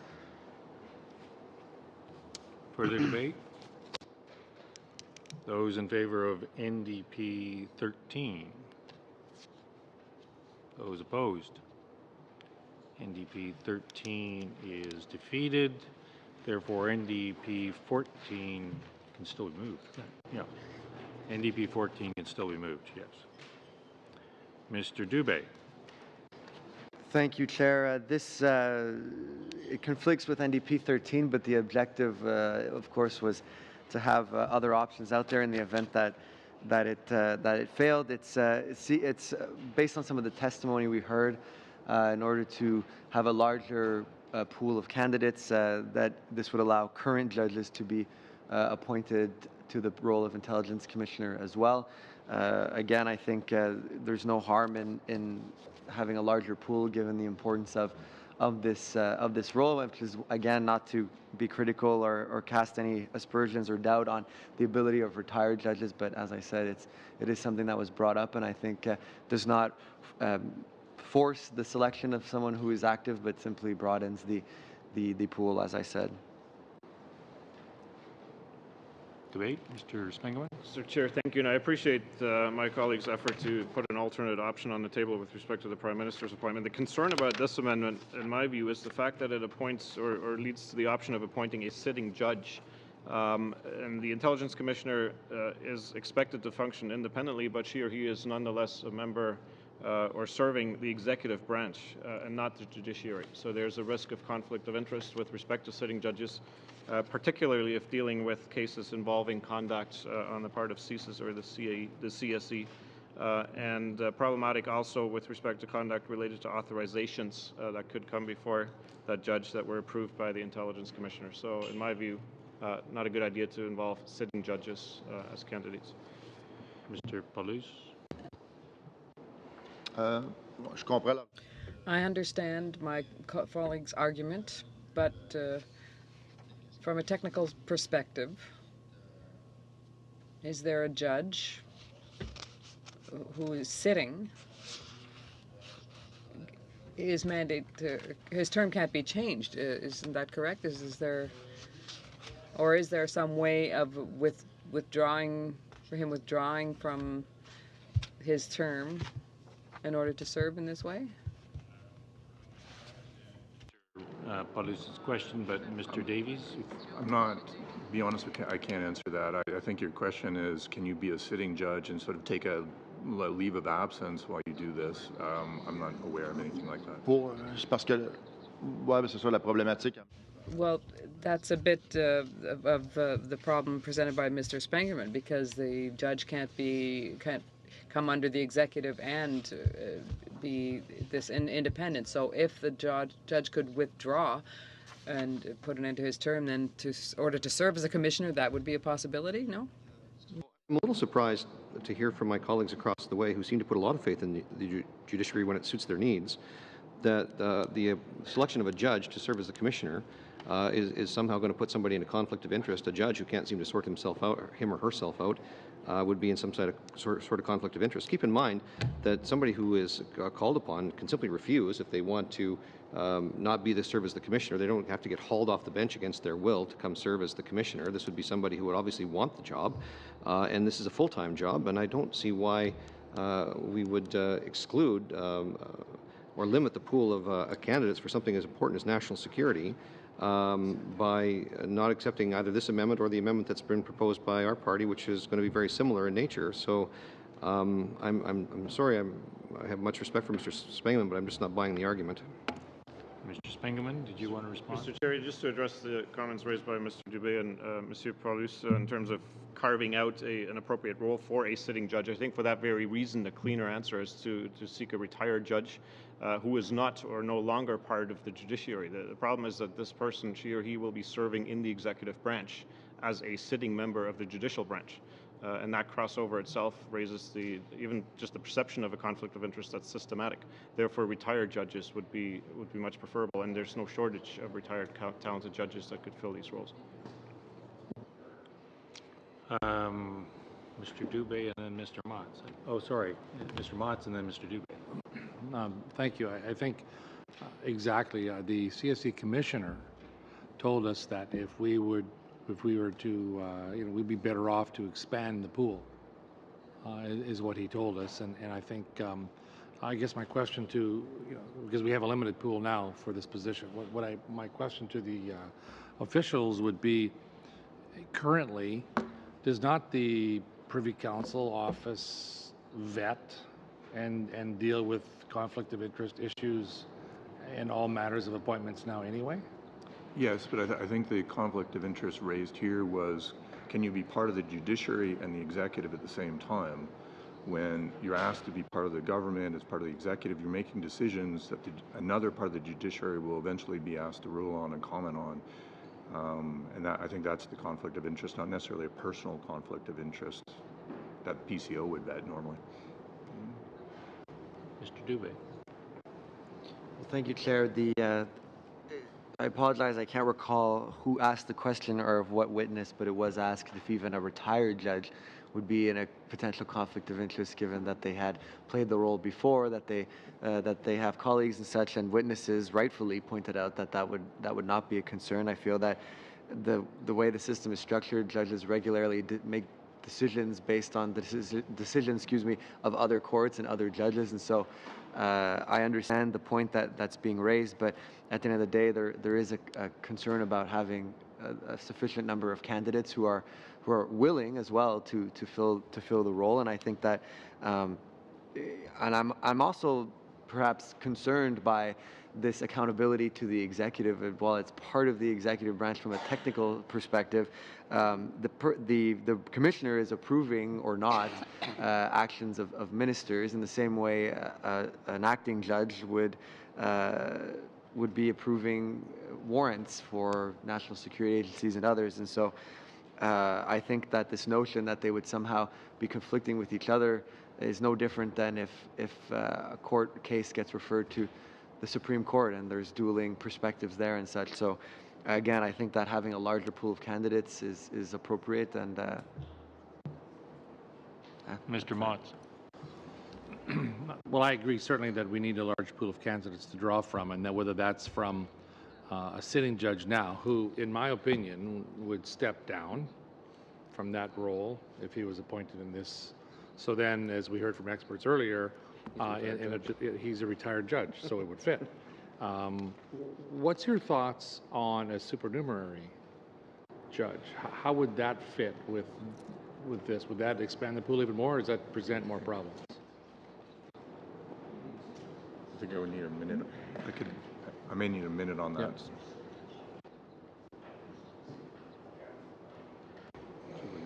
The feedback is that a supernumerary judge is still a judge, still a sitting judge. Would you be of the opinion that a sitting judge or a supernumerary judge, if appointed in this position, would then immediately step down? Or is that not the requirement? It's possible. I mean, it would depend, I guess, on the individual and their position, and you wouldn't know for sure. Seeing no further debate, I'm going to call the question, but take note that NDP 14, if adopted, CPC 14 cannot be moved as they amend the same lines. If NDP 14 is defeated, so also is CPC 14 as it is identical. I know, and that's pretty brutal, aren't I? Those in favor of NDP 14? Those opposed? NDP 14 is defeated, so also is CPC 14. Next up is NDP 15. Thank you, Chair. Once again, without wanting to call into question the person who would fill this position, I think that having the Intelligence Commissioner limited to one term, which is what the amendment proposes, gives them the maximum independence possible without having to be at all concerned with the renewal of the term. And interestingly enough, this was a suggestion made by Mr. Plouffe, who it stands to reason would be, given the changes in the legislation, the person who will be occupying this role, who is right now currently the CSC Commissioner. And so I think given that someone who occupies what is essentially a similar role right now that will be evolving, saying that this would be appropriate to ensure that they're not distracted by renewal of term, I believe it's an appropriate amendment to, as I said, maximize the independence of the position. Mr. Picard?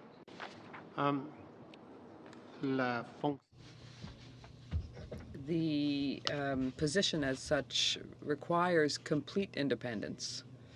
In order to be able to sit as a judge and a commissioner creates a conflict of interest, and it wouldn't be appropriate. Thank you. Dubé. I'm not sure if the comment really addresses this particular amendment. This amendment is intended to limit the term and make it not renewable.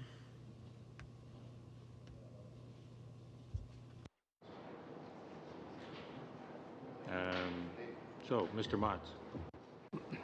Thank you, Chair. I think I can't support this amendment simply because we already know that the appointment in the first place is an arduous process.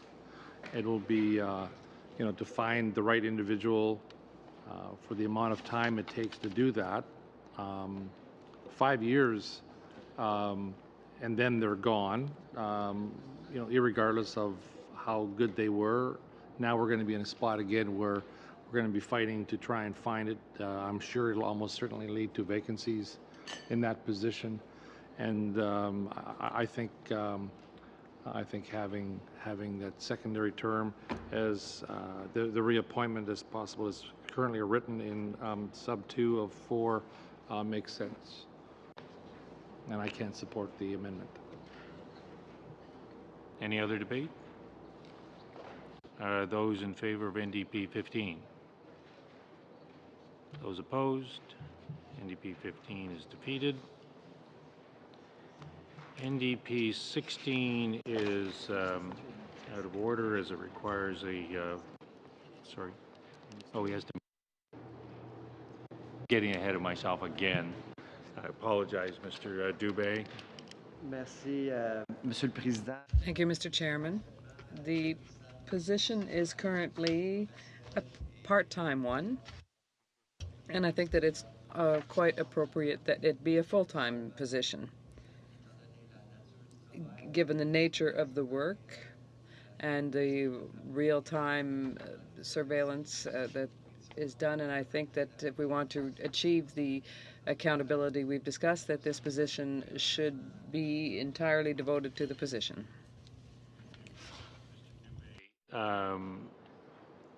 The ruling is that NDP 16 encroaches on the royal prerogative of the government, and therefore it is inadmissible. That ruling applies to PV2 and to NDP 16 as well.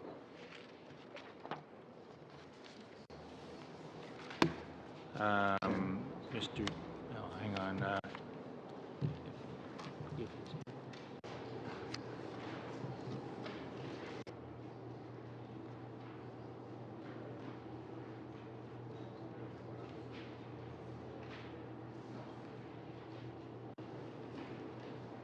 So, Mr. Dubé and Ms. May, I see your hands. You can challenge the chair, of course, on the ruling, but if you're anticipating some debate, the debate is out of order. But if there is something else you wish to add. Well, under the terms of the motion that this committee passed, which forces me to be here, I'm allowed to speak to my amendments, although they are deemed put forward. So prior to the ruling, when I know the ruling has now been made, I would appreciate the chance to fulfill the so-called opportunity I have to appear before this committee, which I am forced to do. I think you're actually correct on that. Mr. Dubé. Chair, I was just wondering if I could, before we move to Ms. May's comments on her amendment, if I could just seek clarification on the decision, just on two points. The first being, and for me as a parliamentarian, it's the first time I've been involved in a committee process for legislation that has been referred before second reading. So I'm wondering, in the sense of things being able to be outside the scope of the bill, whether that impacts at all. And secondly, I'm just wondering if, given that it's government legislation, there's been a few amendments in this bill that have had similar rulings. I'm just wondering, I know for private members' business, you can't supersede that prerogative, but when it comes to a government bill, is there not an ability in that case to make this type of amendment? First of all, it is referred at the first reading, and therefore very little is out of order. Because the principle of the bill has not yet been established, so hence the advantage of a wider scope. So that's your first point. As to the second point, it is still subject to the rules of the royal prerogative, and had a government member moved a similar amendment, that likely would have been in order, because it does comply, therefore, with the royal prerogative. But I think in this instance, it is out of order because it does ask the Treasury to spend money. Is there technically such a thing as a government member on a committee in a practical sense?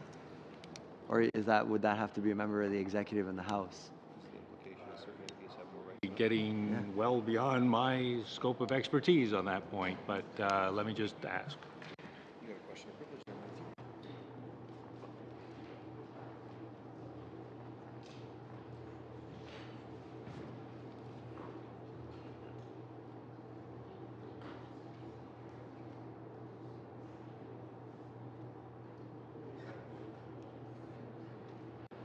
I'm wrong.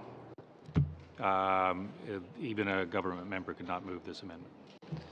I appreciate that clarification, because despite all kidding aside, all members would be seen as equal on the committee. And the other, so I'm just wondering it's perhaps not the appropriate forum for this, whether this type of amendment would be in order at report stage or third reading. If it's in the House, it is in order because a minister could move it.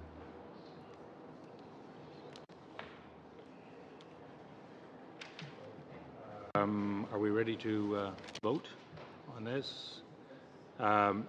Now, sorry, it is out of order, but I do believe that Ms. May still has the opportunity to speak to her amendment, even though the ruling that NDP 16 is out of order, therefore PV2 CVC 15 is out of order, but she still has the right to speak. And that's because those were the terms of the motion passed by this committee. Otherwise, I'd be able to bring this motion forward before the House at report stage, just to clarify things for people who may have forgotten the terms of the motion. Thank you, Mr. Chair. I just wanted to briefly say I'm very pleased with the creation of a commissioner. It's my belief, and I hope the government will consider, as my amendment would do, giving the option of the person being full-time.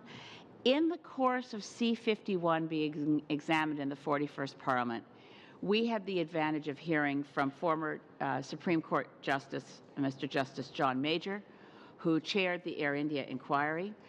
His advice wasn't taken by the committee at that time, but I believe that a lot of what he said before the committee on C-51 is reflected in the creation of an intelligence commissioner. Mr. Justice John Major testifying then, and I participated as actively as I was allowed in those committee hearings, John Major said that that C-51 was fatally flawed because there was no pinnacle review, that was his term, that you needed to have someone like an intelligence czar, someone in security position for direct oversight of all the disparate intelligence agencies that we have within Canada so that they not both trip over each other. He spoke to an issue that Glenn Motes mentioned earlier. He said it was human nature to keep information from other agencies. He said his experience in the Air India inquiry was that the RCMP didn't want to share their information with CSIS. The CSIS didn't want to share their information with the RCMP. And he was very clear on that. So given the importance of this position, which I certainly support its creation in C-59, I would urge the government, given the extraordinary position of studying this now before second reading, to seriously consider bringing forward a motion before the bill reaches third reading to allow the Intelligence Commissioner to be full-time as well or part-time at the option of the government. Thank you, Mr. Chair. Thank you for your intervention on your motion that's out of order. I'm assuming that you want to speak to CPC 15. Mr. Motz? Mr. Chair, I am far from a procedural expert, but when I look at when I look at NDP 16, then I look at PV 2, I'm challenging the ruling on inadmissibility because they're different.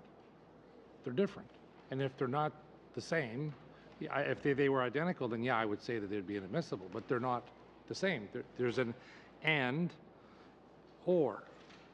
So sorry. The functions of a part-time or full-time basis is different substantively than what the NDP proposed, and my colleague from the NDP. So I don't know if you can rule it inadmissible, just from a procedural perspective. Well, from a procedural perspective, it requires spending by the Crown, and that can't be moved. Oh, so that's the issue. That's the issue. It's money. It's money. It's money. Sounds like my wife. Okay. First.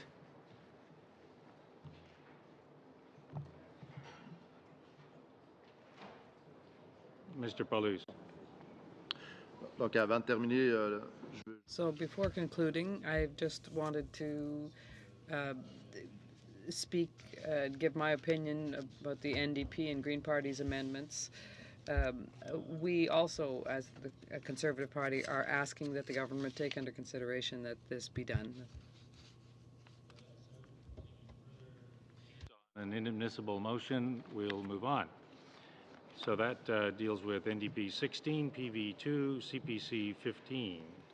Yes. And my clerk points out that it is 1 o'clock. So I'm going to adjourn at this point.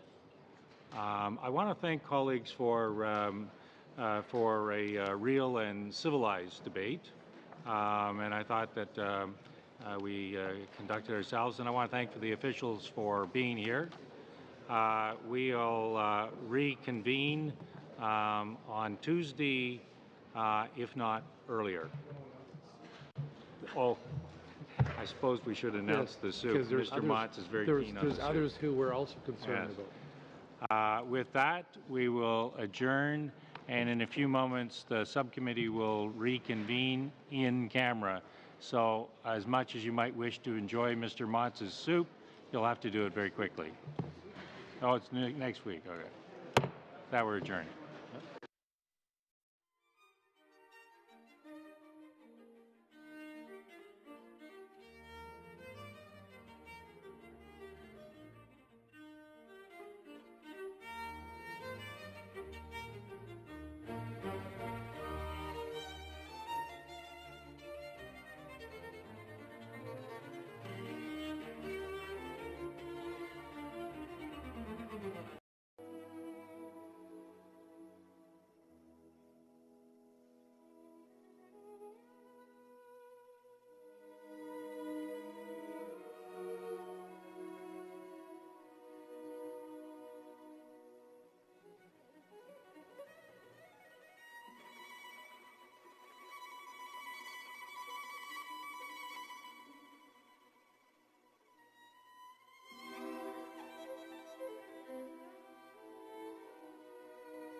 Thank you.